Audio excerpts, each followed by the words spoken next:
why I'd use Alkaline Demi over acidic Demi. I want to do gray coverage on someone who's not 100% white or their hair isn't super coarse.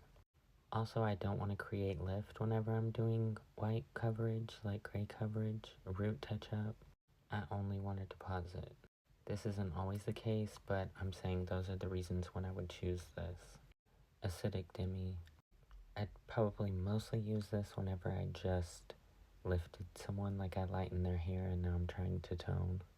Even though we're told that this only deposits, which it mostly does, it's still got a higher alkalinity, and alkalinity creates lift.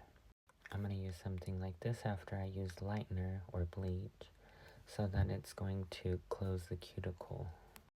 Lightener kind of opens the cuticle, pokes little holes in it, and just like pushes it open and keeps it there. So if I put something with a higher alkalinity that does the same thing to the hair when it's in color, then it's already open and I'm just pushing it even further open.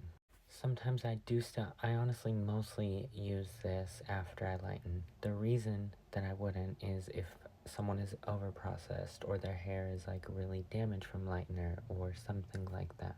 In Wella, you do have the most shades of color touch. Shinefinity does have a good selection, but it's still a newer one and they haven't put out all the shades. Like, they're probably going to put out even more.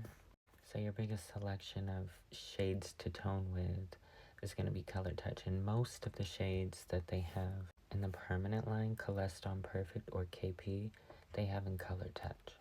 This is also going to create a really pretty grow out on someone who's gray coverage, and it's not going to leave a harsh demarcation line like permanent would. And with this, you have 6 or 13 volume.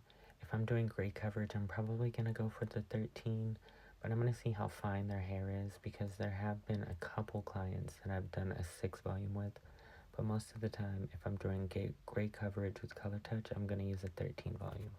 As far as I know, unless they've changed anything, Shinefinity only has a 6 volume developer.